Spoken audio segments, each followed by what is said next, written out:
ETF index mutual funds నేర్చుకుని stock మార్కెట్లో రాణించాలనుకుంటున్నారా? వెంటనే ఈ నెంబర్కి కాల్ చేయండి.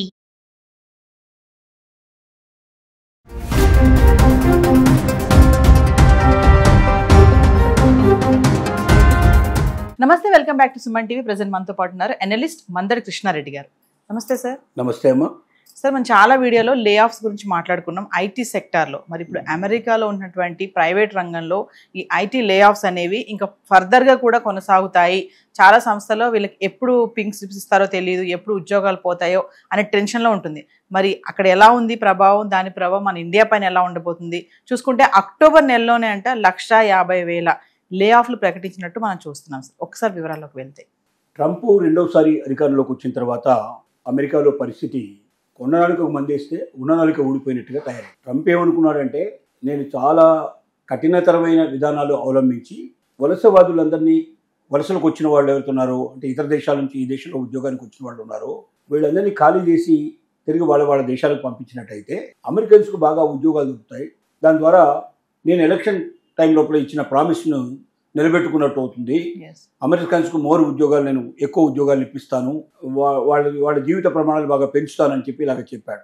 కానీ ఇప్పుడు జరుగుతున్న దాని విరుద్ధంగా ఏం జరుగుతుందంటే, ఎప్పుడైతే ఇతర దేశాల నుంచి తీసుకురావడానికి వీలు లేదు అనే కండిషను పెట్టడం కానీ, లేకపోతే $1,00,000 H-1B వీసాకు పెట్టడం కానీ, ఇంకా చాలా రకాల నిబంధనలు కఠినతరం చేయడం కానీ, ఇలాంటివన్నీ చేస్తున్నప్పుడు ఒకటి ట్రంప్ విధానాల వల్ల, రెండోది అక్కడ ఏఐ వల్ల కూడా, ఆర్టిఫిషియల్ ఇంటెలిజెన్స్ ఏదైతే వచ్చిందో దానివల్ల కూడా చాలా జాబ్స్ను కటప్ చేసుకోవడానికి అమెరికన్ గవర్నమెంట్స్ కూడా, అమెరికన్ కంపెనీస్ కూడా సిద్ధపడుతున్నాయి, ఐటీ కంపెనీలు ముఖ్యంగా. కారణం ఏంటంటే, ఏఐలో ఉండే ఉద్యోగాలన్నీ కూడా ఏంటంటే ఎక్కువ భాగం కిందివాడు చేసేవి, అంటే ఎక్కువగా అమెరికన్స్ చేసేటువంటి పనులు అవి.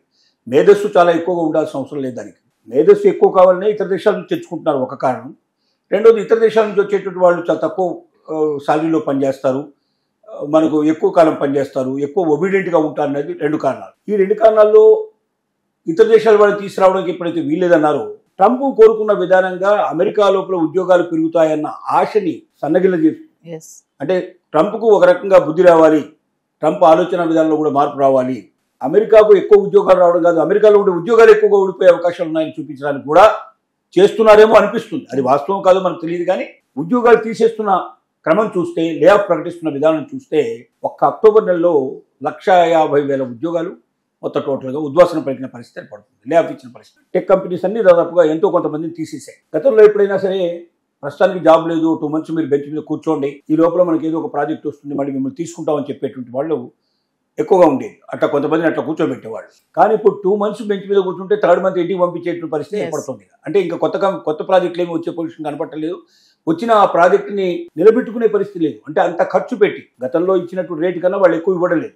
ఆ ప్రాజెక్టు పే చేసేటువంటి అమౌంట్కిను అయ్యేటువంటి ఖర్చు రెండు చూస్తే, అమెరికన్ ఎంప్లాయీస్ని పెట్టుకుని ఆ ప్రాజెక్టు పూర్తి చేయాలంటే ఆ డబ్బు సారి కదా, ఇంకా చాలా డబ్బు దానికి వాళ్ళు ఇచ్చినా కూడా చేయలేని పరిస్థితి ఏర్పడుతుంది. పోనీ ప్రాజెక్ట్ కాస్ట్ పెంచమంటే మీ దేశం కాకపోతే ఇంకో దేశం నుంచి తెచ్చుకుంటాం అనే పరిస్థితి ఏర్పడుతుంది. అంటే ఎక్కడ తక్కువ అయితే అక్కడ గ్లోబల్గా ఇవాళ రేపు అక్కడే చేయాలని లేదు, గ్లోబల్గా ఏ కంట్రీస్కైనా ఇచ్చే అవకాశం అవుట్సోర్సింగ్ విధానాలు కూడా ఉన్నాయి. కాబట్టి చాలా కంపెనీస్ ఏం చేస్తున్నాయంటే రేట్లు చాలా తగ్గించేసాయి. ఎందుకు తగ్గించేసాయంటే, అమెరికన్ కంపెనీస్ కూడా ఇతర దేశాల నుంచి తక్కువ రేటుకి ఎంప్లాయీస్ని తీసుకురావడం, ఖర్చు బాగా తగ్గించుకోవడం, తద్వారా ఏమైందంటే మొత్తం అన్ని కంపెనీస్కి కావాల్సిన సేవలన్నిటి కూడా తక్కువ కాస్ట్లో చేయడం అనేది అలవాటుగా చేసింది. ఇప్పుడు ఒకేసారి ట్రంప్ వచ్చేసి ఇలా కాదు, మేము ఇతర దేశాల నుంచి వచ్చేవాళ్ళని వలస వచ్చేవాళ్ళని పూర్తిగా ఆపేస్తాం, వాళ్ళకి H-1B వీసాగా ఉంటే $1,00,000 పే చేయాలి, ఇలాంటివన్నీ రకరకాల కండిషన్స్ పెట్టేసరికల్లా బయట నుంచి వచ్చేటువంటి ఎంప్లాయీస్ తగ్గిపోతారన్న విషయం అర్థమైపోయింది. బయట వాడు తగ్గిపోయినప్పుడు ఏం చేయాలి, అమెరికన్స్ అంతకన్నా ఎక్కువ పుంజుకోవాలి. అమెరికాని తీసుకోవాలంటే కాస్ట్ ఎక్కువ పడిపోతుంది. ఈ కాస్ట్ ఎక్కువ పడినప్పుడు ఆ కాస్ట్కు తగ్గట్టుగా ప్రాజెక్ట్ కాస్ట్ కూడా పెంచాల్సి ఉంటుంది. ప్రాజెక్ట్ కాస్ట్ పెంచినప్పుడు ఏమవుతుందంటే, ఎవరు తక్కువ ఇస్తే వాడి దగ్గర వెళ్తామనే పరిస్థితి ఏర్పడుతుంది. అంటే ప్రాజెక్టులు రాని పరిస్థితి ఏర్పడుతుంది. కంపెనీస్కి ఎప్పుడైతే ప్రాజెక్ట్స్ రావో, వర్క్ లేకపోతే మరి ఎంప్లాయీస్ ఎందుకే, అందుకోసం ఎంప్లాయీస్కి ఉద్వాసం చెప్పడం మొదలుపెట్టారు. ఇంకోటి, ఏఐ ప్రభావం కూడా చాలా విపరీతంగా పడింది. ఏఐ రావడం వల్ల మామూలుగా మానవ మేధస్సుతో చేసే పనులన్నిటి కూడా ఏఐ చేసే స్టార్ట్ అయింది. కాబట్టి అయితే చాలా కింది స్థాయిలో ఉండే ఉద్యోగులన్నా కావాలి, ఎందుకంటే ఇది మాన్యువల్గా చేసేవాళ్ళు, చేతులతో చేసేవాళ్ళు, మెదడు ఎక్కువ ఉపయోగించాల్సిన అవసరం లేనటువంటి ఉద్యోగులన్నా కావాలి, లేదా ఏఐకు అందనటువంటి సంబంధం లేనటువంటి, లేక దానికి అందనటువంటి దానికి సంబంధం లేని, లేక దానికన్నా ఇంకా ఎక్కువ ఉన్నతంగా ఆలోచించగలిగేటువంటి మేధస్సు అన్న కావాలి.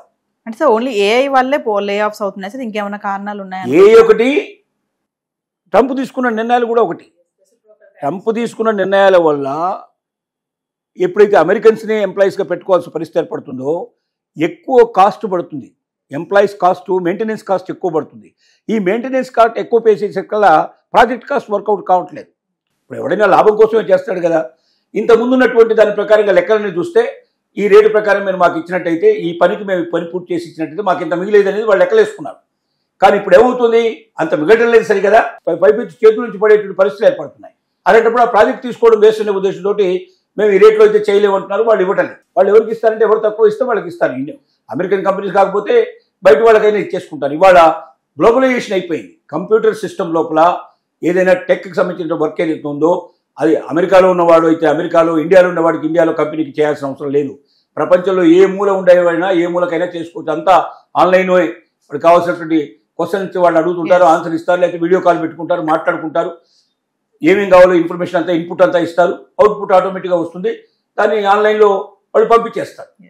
అంటే అమెరికాలోనే ఒక కంపెనీ పెట్టి అమెరికాలో ఉండేటువంటి కంపెనీలకు సంబంధించినటువంటి ఏదైతే కంప్యూటర్ సంబంధించిన లేదా దీనికి సంబంధించినటువంటి ఏదైనా వర్క్ ఉందంటే ఆ వర్క్ని అక్కడి కంపెనీయే చేయాల్సిన అవసరం లేదు. బయట దేశంలో ఏ కంపెనీ అయినా చేయొచ్చు. కాబట్టి ఏ దేశం తక్కువ రేటుకి ఇస్తే ఆ దేశానికి కంపెనీలు పరిగెత్తే పరిస్థితి పడదు. అలాంటప్పుడు అమెరికా నుంచి ప్రాజెక్ట్స్ అవుట్ సైడ్ కూడా వెళ్ళిపోతున్నాయి. అవుట్ సైడ్కి వెళ్ళిపోయినప్పుడు ఏమవుతుందంటే ఇక అక్కడ ఉద్యోగస్తుల యొక్క అవసరం లేదు. ఖాళీగా కూర్చోబెట్టి డబ్బులు ఎంతకాలం ఇవ్వగలుగుతారు, పోషన్ ఎంత చేయగలుగుతారు. కాబట్టి ప్రాజెక్ట్ వస్తే తీసుకుంటాం, ప్రాజెక్ట్ లేదు కానీ పంపిస్తాం. ముందు కండిషన్ ఉంటుంది, అగ్రిమెంట్లోనే కండిషన్ ఉంటుంది. గవర్నమెంట్ ఉద్యోగంలాగా నీకు జీవితాంతం పోషిస్తామనే పరిస్థితి ఉండదు ఇక్కడ. నాకు పని ఉంటే నీకు పని, నాకే పని లేకపోతే, నాకు ఏ రకమైనటువంటి ఇన్కమ్ లేకపోతే నేను ఆటోమేటిక్గా తీసేది నాకు హక్కు ఉంటుంది. కాబట్టి 1 month 2 months కొన్ని కంపెనీస్ 1 year దాన్ని బట్టి అతని జాబ్ని బట్టి పరిస్థితిని బట్టి అమౌంట్ ఇస్తాం, పే చేస్తామని రాస్తారు. అంతగానే ఉండదు. ఇంకోటి కొన్ని సందర్భాల్లో అయితే అది కూడా ఇవ్వాల్సిన అవసరం లేకుండా కూడా పంపించేందుకు అగ్రిమెంట్ రాసుకుంటారు. అంటే సార్ ఇప్పుడు ఈ ఇంపాక్ట్ మరి మన ఇండియా పైన ఎలా ఉందంటారు? ఇండియా మీద కూడా ఉంది. ఇండియా మీద లేదని కాదు. ఎందుకంటే ఇప్పుడు చాలా కంపెనీలు అమెరికాకు సర్వీస్ చేసేటువంటి కంపెనీలు ఇండియాలో కూడా ఉన్నాయి. ఇక్కడ నుంచి వాళ్ళు అవుట్సోర్సింగ్ చేస్తున్నారు. ఈ అవుట్సోర్సింగ్ చేసినప్పుడు ఏమవుతుంది, అక్కడ కంపెనీ ఇస్తేనే కదా ఇక్కడ కంపెనీకి లాభం వచ్చేది. అందువల్లనే కదా ఎంప్లాయీస్ని పెట్టుకుంది. అక్కడి కంపెనీకే లేనప్పుడు, ప్రాజెక్ట్ లేనప్పుడు ఈ కంపెనీకి ఇచ్చే అవకాశం లేదు. కాబట్టి ప్రాజెక్టులు పోతున్నప్పుడు ఆటోమేటిక్గా ప్రాజెక్టు లేవు కాబట్టి ఉద్యోగాలు కూడా పోతున్నాయి. అంటే అక్కడి ప్రాబ్లం కూడా ఇక్కడ పడుతుంది. ఒక అమెరికానే తీసుకున్నట్టయితే ఒక్క అక్టోబర్ నెలలో 1,50,000 అయితే అంత ముందు సంవత్సరం ఒక సంవత్సరం తీసుకుంటే మనకు ఇప్పుడు ఈ ఆర్థిక సంవత్సరంలో తీసుకుంటే మొత్తం 10 లక్షల ఉద్యోగాలు సుమారుగా పోయాయి. అంతకుముందు ఆర్థిక సంవత్సరంలో 6 లక్షల ఉద్యోగాలు పోయినాయి. అంటే తేడా 4 లక్షల ఉద్యోగాలు. 4 లక్షల ఉద్యోగాలు అంటే సామాన్య విషయం కాదు. అమెరికా జనాభా 40 కోట్లు. 40 కోట్లలో 4 లక్షల ఉద్యోగాలు అంటే దాదాపుగా పర్సెంటేజ్ చూసుకున్నా కూడా చాలా హై ఉంటుంది. మనది 140 కోట్లు అయితే 144 కోట్లు అయితే వాళ్ళు 40 కోట్ల జనాభాని. కాబట్టి 4 లక్షల ఉద్యోగాలు అదనంగా పోయాయి. పోవడానికి కారణం ట్రంప్ విధానాలు నెంబర్ 1, ఏఐ వల్ల నెంబర్ 2. ఈ రెండు కలవడం వల్ల పరిస్థితులు ఏర్పడింది. ఇండియాలో కూడా పరిస్థితి ఏంటంటే ఏ క్షణంలో ఎప్పుడు హెచ్ఆర్ చెప్తాడో నీ ఉద్యోగం పోయింది నాన్న సారీ అని చెప్పేట్టు పరిస్థితి ఏర్పడుతుంది. ఆ మాట వినాల్సి వస్తుందని అసలు ఈఎంఐ కొత్త ఐటమ్ తీసుకోవడం మానేశారు. కొత్తది అసలు ఇంత ముందంతా నడుస్తున్నదంతా కూడా ఐటీ రంగంతో చాలా కంపెనీలు నడుస్తున్నాయి. ఇటు రెవెన్యూ, మనకు రియల్ ఎస్టేట్ కానీ, లేకపోతే అటు ఎలక్ట్రానిక్ వస్తువులు కానీ, ఎలక్ట్రికల్ వస్తువు కానీ, కొత్త ఐటమ్ ఏమొస్తుంది చెప్పండి? ఎలాంటి ఫోన్లు వస్తాయి చెప్పండి? ఐఫోన్లా దానికి మించినటువంటి ఏదైనా వస్తుందా? 2 లక్షల 3 లక్షల అని ఎదురు చూసే పరిస్థితి నుంచి ఇప్పుడు అతి చిన్న తక్కువ రేట్లో ఏం దొరుకుతుందా అని ఎదురు చూసేటువంటి స్థితికి వచ్చేసిన స్థితికి పడింది. అంటే ఒక్క ఐటీ ఉద్యోగులు వాళ్ళ జీవితంలోనే మార్పు కాకుండా మొత్తం ప్రపంచంలోనే వ్యాపారాల మీదనే దీన్ని దెబ్బపడే అవకాశం ఏర్పడుతుంది. ఆ వ్యాపారం మీద నమ్ముకున్నట్టు కొన్ని వందల వేల లక్షల మంది ఉద్యోగస్తులు కూడా దెబ్బతినే పరిస్థితి ఏర్పడుతుంది. ఇలా ఒకదానికొకటి ఇవాళ ఆధారపడేటువంటి పరిస్థితులు ఏర్పడ్డాయి. Thank you sir.